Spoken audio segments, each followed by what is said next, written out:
Good evening and welcome back if you follow me, and welcome if you've just found me. You found me for a reason. And the last reading I did, I had the love song going off in my head, but yeah, do you know, to me it's not really a love song. It's like an anthem of finding your strength and your resilience on your spiritual path, you know. But yeah, a love song, you know. So if you follow me, you'll know I get messages from spirit on my Twinflame path many years now through music. Music hits us there, doesn't it? So that's not a shock to me anymore now. Why? That's just one form of communication, you know. The other communication I get from spirit is dreams, visions, precognition, signs, synchronicities, numbers. Yeah, all that, you know. Very open channel to spirit. Done the work. Took this long winding road. Took this. I'm at the end stage of this long winding road, I'm happy to say. Because yeah, what a road. Whew. But it doesn't ever end, you know. I don't mean I'm getting off this road anytime soon, because I'm not. No. The end stage for the Twinflame journey is mission. That's why we're here. It's the whole purpose of us taking this long winding road, you know, and having many detours. Yeah, you've got my last few readings. Spirit decided to detour me to Philadelphia, and I know why. It's to do with my mission. All of it is, it all connects.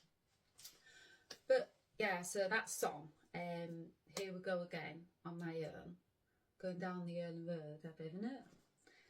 Like a drifter, I was born to walk alone. Yeah, I've made up my mind, I ain't wasting no more time. So here I go again. Yeah, I'm not wasting no more time.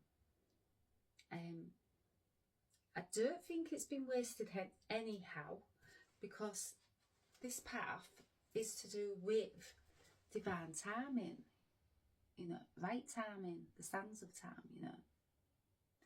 So it's all orchestrated to happen in the time it happens. So yeah, that song, you know, I ain't wasting no more time.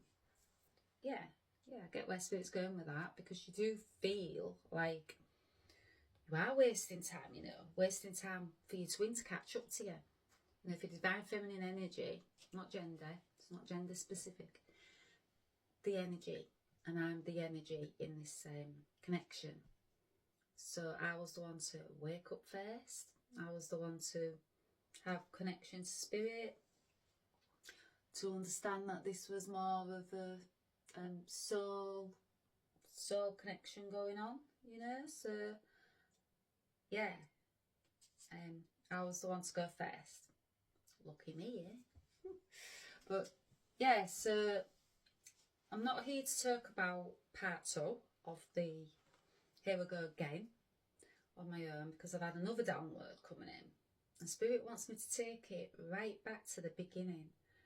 And yeah, this message, I know where they're going with this, because I asked them how they want me to write my book. They want me to write a Twinflame book of my journey and healing, you know, and coming into inner union, the stage I'm at now, and what's to come as well, you know. And I've, since well, not since waking up, but I'd say a few years into the healing and down this winding road, and you know, opening up more and more my connection to spirit, I've known they wanted me to write a book, you know. I kept getting book coming through all the time, and I'm thinking, I read a lot of books. I'm a bookworm. I love books, full of knowledge. If you saw my library, you probably would laugh. You'd be like, right, don't know if I can read any of them books.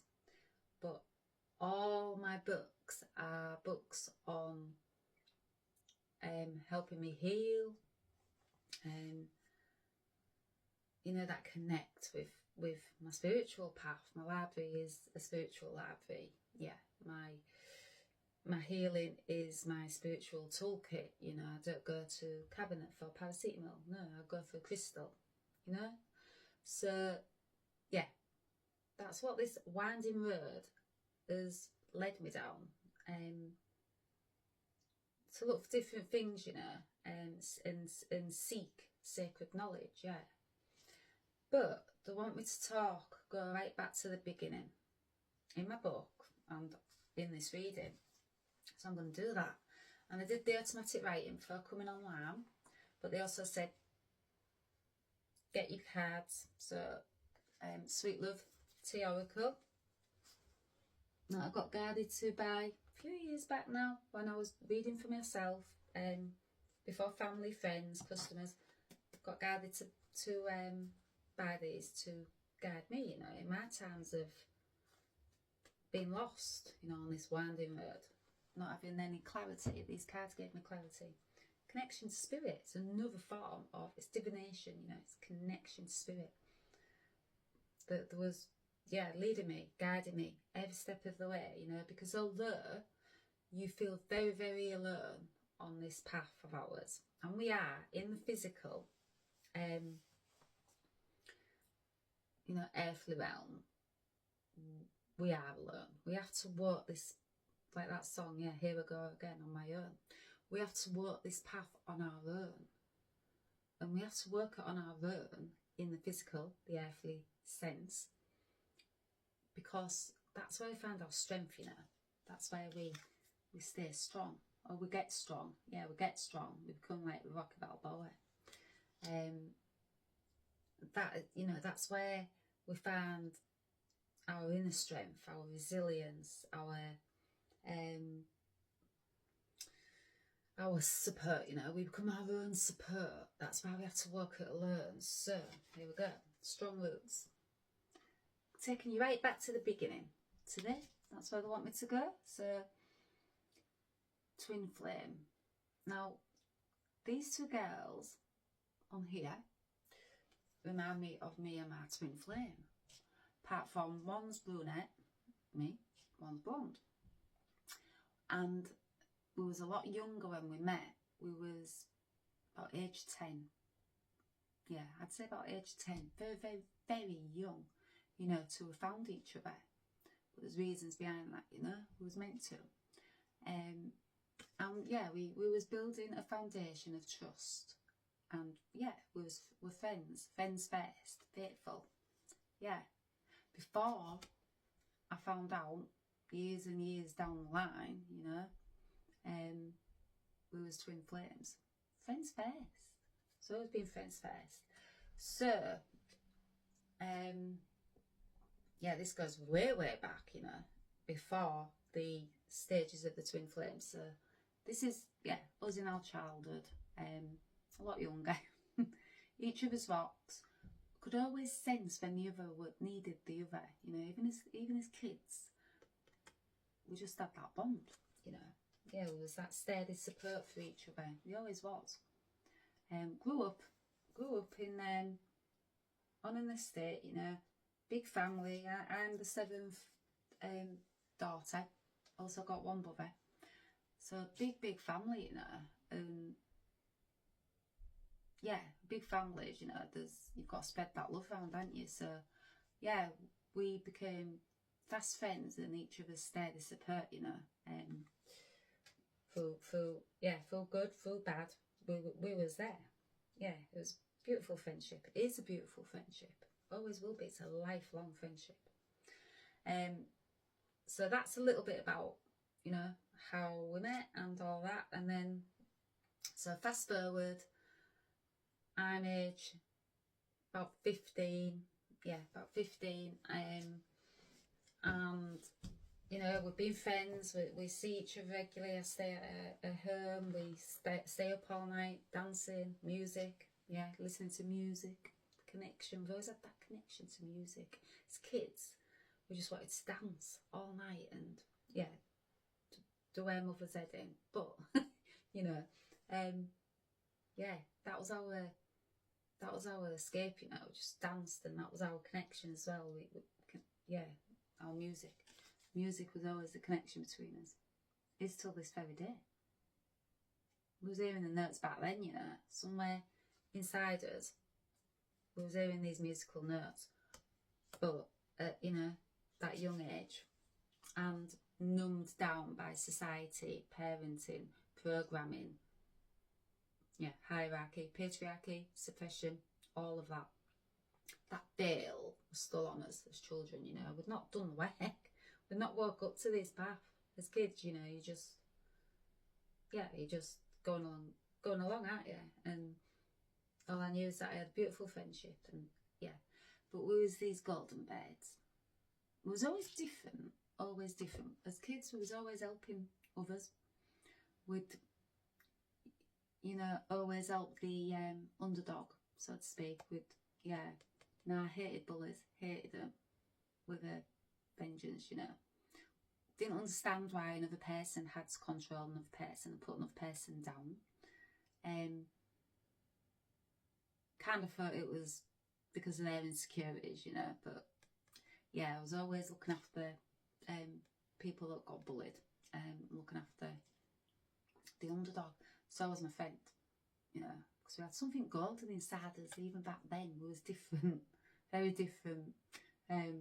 Probably even got called weird, and yeah, we was different to our family also, you know. I was very emotional, very empathic, could feel, you know, others' emotions. Got upset quite easy because I was just absorbing everything. I didn't know that back then, but I know that now. My sensitivity was because I was empathic. My sensitivity, when people used to say, you're too sensitive, you know, chill out, like da-da-da. No, and it's a beautiful, beautiful gift, yeah. And being empathic helps me, you know, on this path. I was always meant to be empathic. I always had those qualities in me, the angelic qualities. But back then, there was none down, you know, by our parents' programming. And that's another reading also, the ancestral reading. That will follow on after this reading. Part 2 of Here We Go Again. But we was these golden kids in a golden cage, ready to be set free, you know. But at that age, we was just, yeah, we had more living to do. We had more experiences, more lessons, yeah, and we had to go separate ways. So we met at age 10, but at age 15, my parents separated for the second time, and I got moved out of my hometown. So I said goodbye, and, you know, didn't want to go. Did not want to go, did not want to leave my family, my friends. My mother had already left, so my father was looking for a new life for us, you know. He was just doing his best, like he had always done. Sometimes not thinking of what was best for us, but thinking it was best for us. You know, being a parent, it's hard. It's hard. Since I've become a parent myself, yeah, it's hard work, you know, to bring your children up properly. But yeah, I got moved out of town, so I was in another town and away from my steady support, you know, this beautiful, strong rooted friendship we'd built up from age 10. Didn't have that anymore. Felt lost, you know, from my mum and my dad splitting up, leaving my hometown, being pulled out of school also at a very, very important time. You know, my GCSEs was coming up. My future was at stake, you know, but my dad wasn't thinking, Ellie's future's at stake. My dad was just thinking, right, he's going through a big, big transition himself. You know, his wife of 26 years has just left, you know, they've both had enough, basically. So, yeah, separation. So we got separated then. And what I know now, down the you know, this long winding road, is that twin flames are targeted, possibly from birth, by the darker forces on this path. It's all true. All true. There's spiritual warfare. That's exactly what it is. Because we all, yeah, because we're these golden birds, but we're caged. And the dark don't want us to get free. You know, they want to keep us in this cage as long as they possibly can and separate us. Yeah, I look back now and I think that was the first separation, you know. Dark was working its way through my family and my friends. And that's what they do, you know. They don't go direct to you because the dark's a bully. And the dark can kiss my ass. Yeah, you know, because, yeah, I look back now and I think, wow, have I been a target? And we all go through things in life, of course we do, we all do. But now I know I'm a twin flame, specifically targeted, you know. I've heard other twin flames talk about this also. Don't need to wear it from others. Took this journey, took this winding road. Very, very sure now, you know, of who I am and where, you know, I've come from and what I've come out from, and also, yeah, dark forces of this path. So we got separated, so I try and rebuild the life in this other town. Still thinking about my friend, you know, this precious friendship, missing her like crazy, missing home, missing home, you know. I didn't feel like I had home anymore. This town where I was living in, although I was with my dad and, you know, my siblings, a few of them, until they left, didn't feel like home. Never felt like home. And I know why now, because I was separated from the home inside myself. So the home inside myself, you know, it's my twin. You know, we are one. So that's why I've never ever felt like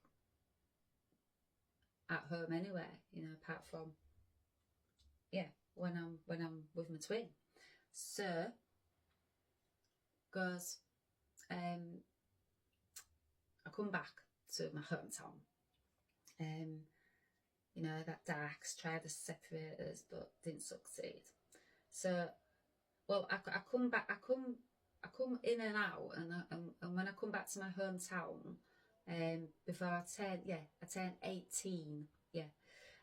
So I had to wait. So it was a few years that I had to wait to return back to my hometown, because I had to be of that age, you know. And I didn't want to leave my father. That empath in me, I knew that he'd be really lonely, be very, very lost without us, you know. He'd spent his life bringing his children up during another separation he had with my mother. So he was very, very family man, you know. Looked after his kids, loved his kids.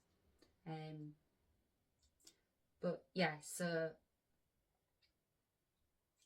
age 16, I'm getting sidetracked here. This winding road will sidetrack you, detour you. Age 16, I moved to this town. But I fight hammer and tongue, you know, to come back home to finish my GCSEs. And then I moved in with my sister, who was more like a mother, you know. Always been like, yeah, like my second mum, very, very close. But again, the dark is, you know, going to attack me. Not just me, but my family. And yeah, moving with my sister, and then yeah, dark attacks, let's just say. I've healed that wound, you know, I don't need to open it up. So something really, really, really traumatic happens, then sends me back to my father, you know, because I was living with my sister at that point. But yeah, go back to my father, and I'm there till I'm 18. So just, you know, making the best of bad situation really, because I didn't want to be there, you know, even at that age. And I knew I just wanted to be with my sisters and my family, you know, where I'd come from. Yeah, I wanted to return back to my strong roots, back to my twin, who I didn't know was my twin then. Just knew she was very, very close friend, you know, someone I could trust. So skip to 18, I come back to my hometown, get on with life, skip to age 26, yeah. Then, yeah, get on with life, I say, but again, the dark, you know, been attacking me.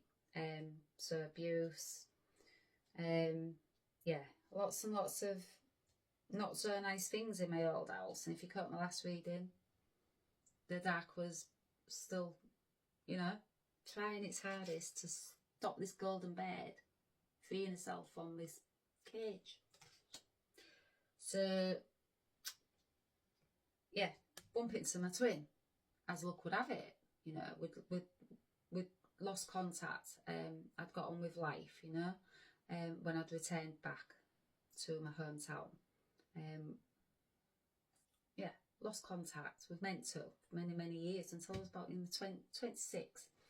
And I just happened to be round my hometown having a night out, and I look across and yeah, see my you know, my good friend from childhood. We reunite and swap each other's numbers over again, and you know, at that point I'm pretty beaten down by life, because I've been abused at that point, and emotionally, mentally, physically, I'm drained, exhausted, and feeling lost, you know, like also missing something. I felt it was a big thing missing. I know now it was, yeah, it was home, you know, it was my twin.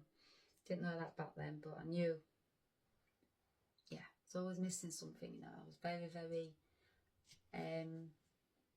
yeah, beaten down at that point. Life had beaten me down.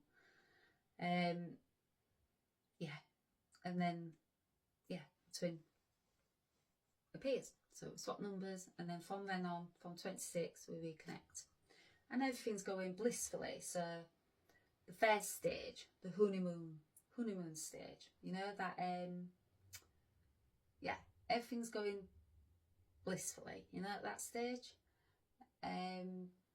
After that deeper knowing of needing more connection and needing more out of life and wanting things to change, that meeting happens. So we meet up, exchange numbers, and then we're going to like the bubble. It's called bubble love, honeymoon stage. So that's third stage. So first stage is feeling something missing, feeling, you know, this pull, like, yeah, something's missing, you need a deeper connection. Your second is meeting up. So that meeting that happened on a night out, no coincidence. Then we reconnected again after, yeah, years apart from age 16. So you're talking 16 years, long time. And then, yeah, we're going to the honeymoon stage, but you know, not talking romantic here. We're going to the best friend stage, and we're seeing each other, and we're organising nights out, and you know, we'll just fall straight back into this foundation, this childhood. You know, we just fall back into, yeah, this friends first, trust, this foundation we always had. So it didn't matter how many years apart it was, that foundation was there. So yeah, everything's going lovely, and we're honeymoon bliss, and we're going out every week, and we're, you know, like as friends do, you know, you're there for each other, you're each other's steady support. We became each other's steady support. We was both missing something at that point, you know. Life had not been so kind to me at that point either. Again, the bloody dark trying to stop us from freeing ourselves from this cage. Two golden birds, you know, trying to break free. And it says here, from toxic relationships. Yeah, life had not been very good to us at that point. But yeah, we became each other's steady support. Was each other's rocks again. We was, yeah, we was, yeah, just like right back where we left off as kids. So yeah, so we're that, and then we fast forward, say about 10 years, and things start to unravel at that point. This stage, it's called the crisis stage. Yeah, felt like a crisis was coming in. I could feel something that was imminent, you know. I could feel something coming, that's searing me. And at this point, I'd been doing a lot of work, yoga every day, because I was chronically ill for many, many years. And I knew that, you know, to get my body moving, physical body, get my emotions moving. I knew even back then that it was an inside-out job. So yeah, I decided, you know, I'm gonna get strong. I'm gonna get my body healthy. And then I started to see shifts in our connection. And unbeknownst to me, that's because we was working each other up, you know. The merge was starting to happen. And I was starting to work through my chakras, you know, to cleanse and detox. But it was orchestrating all of this, you know. I know that now, and they've told me that, but didn't know it back then. I just thought I was looking after my body and yeah, trying to get healthy and trying to get strong and take control of my life, you know, fight back. And my twin was there for me, but I didn't know she was a twin, obviously, giving me steady support. So she ignited that in me, you know, and I ignited that in her, even back then, even when we didn't know we was twins. But our lives, you know, were so much better with each other in. Yeah. So it was each other's calm waters, you know, in the storm around us, in the toxic relationships and all of that. It was each other's calm waters. We've always been that. So, bubble love, yeah. So, all that. And then the crisis stage comes in. And then you're feeling like, what's going on here? Like, we've been solid friends from, you know, yes, we've been in and out, life circumstances. But there was this stage, there was back and forth, you know. I'd make plans and it'd get cancelled. So things had started to unravel a bit, you know, and I was unsure at this stage. I was like, what's going on here? Like, what's happening to our friendship, you know? We was fine, but yeah, I was working on myself. And the more I was working on myself, my chakras, you know, they was opening up and that. And the more one twin works on themselves, the other, you know, your mirror souls, what one works on, the other works on. So it was started to, you know, work its way up through my chakras. And yeah, there was back and forth. Not as steady as it felt, you know, when we first reconnected all them years back in 26. Yeah, I could feel there was some sort of undercurrent, you know. Couldn't quite put my finger on it at that point. I was still unsure. I was trying to figure it out, but I was trying to stay strong.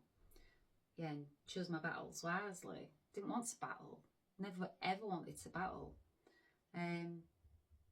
But yeah, we was waking up. Let's put it that way. We was waking up. So yeah, I could feel there was, you know, some clashes, conflicts, where there was none before. Could sense a shift.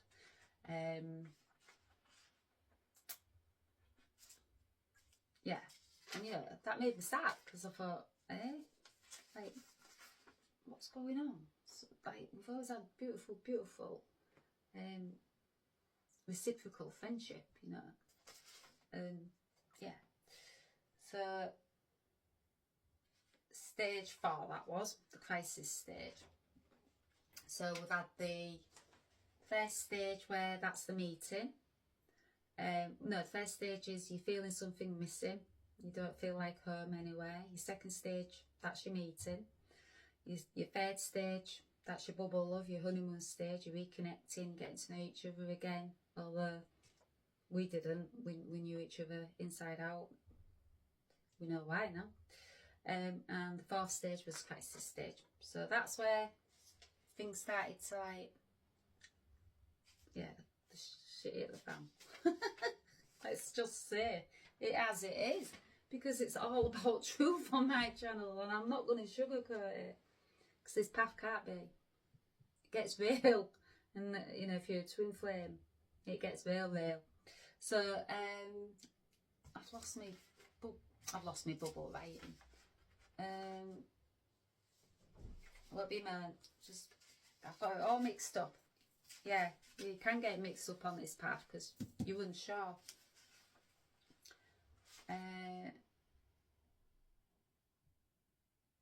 So what's going on here? This is how fast my automatic writing flows out. Even I can't keep up with it. So we're at the crisis stage, and then comes your runner chaser stage. You know, so we're at the crisis, and I'm thinking, what's going on? And I'm thinking, oh, am I losing my friend? What have I done? And I'm questioning what I've done, and is it something I'm doing? And why is this happening? You know, why all of a sudden is my good friend, you know, drifting? Like, yeah, I could feel it, and that's the runner chaser stage. So there's been a shift. There's been an energetic shift because of the work I'm doing, and my twin also, you know, we're both. But I was one to go ahead, so set the wheels in motion, you know, moving up the chakras, all of that. Predestined anyhow. I was always meant to be on this path. It was always going to happen.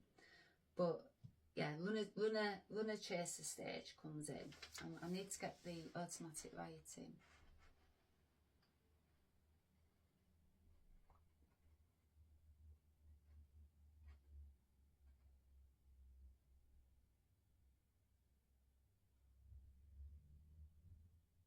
Yeah, so I've wrote here.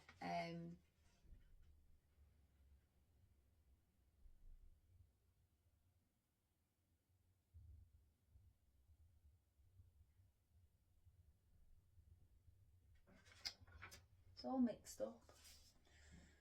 Yeah, it does get mixed up. And Spirit's just saying, just channel Ellie. I'm like, well, why get me automatic writing then? Well, it gets mixed up. You know, yeah, like I say, this stage, it was just in and out, and we'd organise to do something, and then it'd get cancelled. So then I'd be like chasing, because I'm divine feminine energy. I can feel this. I can feel this connection. You know, I want to go ahead, and I know it's soul. I know it's soul connection. I feel that. I was having experiences. I was getting visions, dreams, hearing these songs at this stage. Feeling the dark also, you know, because the higher you get to the light, yeah, the higher you get to freeing yourself out of this cage. That dark's gonna come in at you, and yeah, I could feel that. So this stage, yeah, I'm like, right, there's something strange is going on. You know, the crisis, I didn't really think there was something strange going on, but I thought, oh, something's going on with our friendship. But the runner chaser stage is the more aware of the soul connection, and that sent me into, yeah, I was more aware at this point.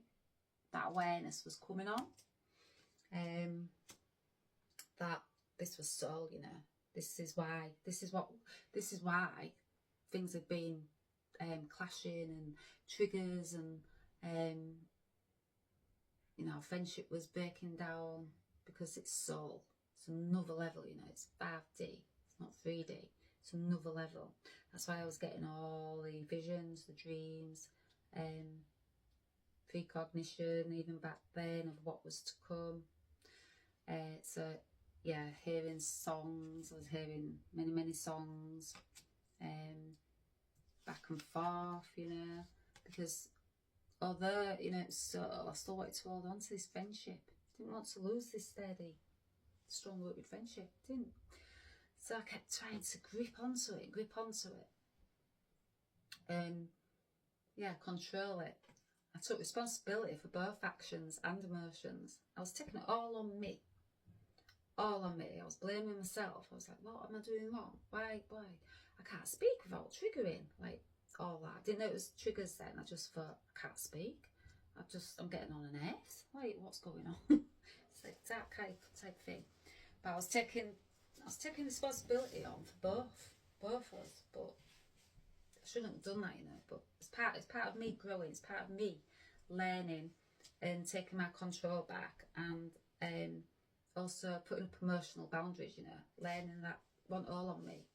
I just got catapulted into a path, a winding road, and, you know, obstacles coming at me, all directions, and it wasn't all on me, you know. So yeah, runner chaser stage, that got real. That was like, things started to rev up, and yeah, I was the chaser. I wanted this friendship to work. Really needed it in my life, because I was still experiencing not so nice things, you know. And also, I was awake at that point. So before I was experiencing not so nice things, I wasn't awake, you know, spiritually, and when you start awakening to, you know, your twin flame path, things get real, like, heavy. Yeah, I was going into soul searching at this point. And I was going into this deep dark night of the soul. I was going into this cave of darkness, and I wanted my friends to come with me, but I also knew she couldn't, because it was a path I had to walk on my own. And I knew that I'd be very isolated, very lonely, and I knew that the dark was trying to stop this light from merging through. I knew that. Could feel it at my back. Could feel it working for my family and friends. Knew it. So also working for my twin. What's my twin? My twin. Also working for my twin. Yeah. But I kept my eye on this light, you know. I had to keep pedaling at this runner chaser stage. I had to keep pushing through these obstacles, and I went to this storm head on, pushed with no brakes, just, you know, hit it. And I was like, I'm on this path. I need to run over every obstacle on it. That might be the stubbornness in me, you know. My mum always said I was quite stubborn, and I said it'll stand me in good stead one day, Mum. Never to a word said, ever, you know, because, yeah, didn't know it would stand me in good stead on a spiritual awakening path from the twin flame journey. Didn't know that. I just always remember saying to her, it'll stand me in good stead, Mum, that stubbornness in me. Yeah, it really has. Because being stubborn and not giving up and being a fighter, you know, come from a family of fighters. My dad was a fighter. My mum was a fighter also. And taught us to fight. And from an estate as well, where you had to fight, you know, others. Yeah. Been taught to fight. But that stood me in good stead as well. So the runner chaser, yeah. I knew, you know, after, I'd say, a good few years of me chasing and putting up with no reciprocity, you know, because that's what divine masculine does. Because I've triggered something, so that's that pullback, you know. You're that mirror for each other. You're the catalyst to start all this off. Go soul searching, triggering, yeah, triggered. So there came a day where I just knew it had to stop, you know, the cycle had to break. I just knew it wasn't benefiting any of us. And I also knew that there was no getting through about this connection, you know. Although I knew that my friend knew there was something, I wasn't quite sure on how much. And I knew that it wasn't as much as I knew. Say that when you're drunk. Yeah, I knew that. So yeah, I wanted to break free, you know, because I thought this cycle now is just, yeah, it's breaking us both, you know. It was painful, it was emotional, it was just the never-ending cycle of pain on pain on pain, and it was depleting me, and I was exhausted for going through all what I was going through, you know, trying to fend off this dark. I'm in this deep dark cave, I'm soul searching, I'm peddling through them obstacles being family and friends calling me voodoo and witch and all that lot, hearing these songs every day, and yeah, it's a lot. And I'm trying to take control, you know, of my life. My daily life is getting affected by this dark night of the soul and the Kundalini awakening. It's getting affected, and it's affecting my family and my family life. Everything's crumbling around me. That's what the dark night does, you know. I had the Kundalini awakening first, then the dark night. So it was years and years of hard, deep core healing, you know. And I knew, came to that stage, I thought, this is it. I have to walk away. I have to close this door. And I was being guarded too, because at that point, my guards and my angels was very, very much protecting me. Protect us from day one, you know. So when I say we're here on our own, on this lonely path on our own, we're not. We are in the physical sense, in the earthly realm. But you know it deep inside of you, and I hear them anyhow, and these love songs coming through. They're guiding us every step of the way. It's an invisible guide, you know, invisible force, I call it. And the other chaser stage was my breaking free from these chains. That was this stage. I was taking control back, because I'd give it up, you know, give it all up to my twin. I wasn't taking the steps to take control back. Just taking breadcrumbs, you know, and I didn't have no emotional boundaries. And I got to that point where, yeah, I was taking responsibility for both actions and emotions. And I shouldn't have. It wasn't for me to take responsibility for both our actions and our emotions, you know. But what I did do is I took control. And I took control for my actions and my emotions. And I broke free. And I broke free for 3 years. And I'm going to cut it there. And there's going to be part 2 of the Twinflame stages. And I'm going to find my automatic writing. But they're saying don't really need it. But I'm like, why maybe automatic write then if I don't really need it?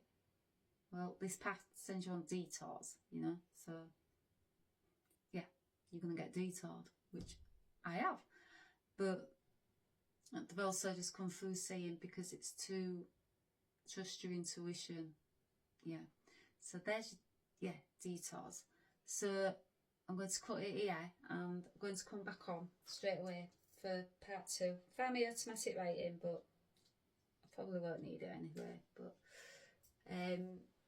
yeah, be back shortly for the 5th stage of this journey, never-ending journey.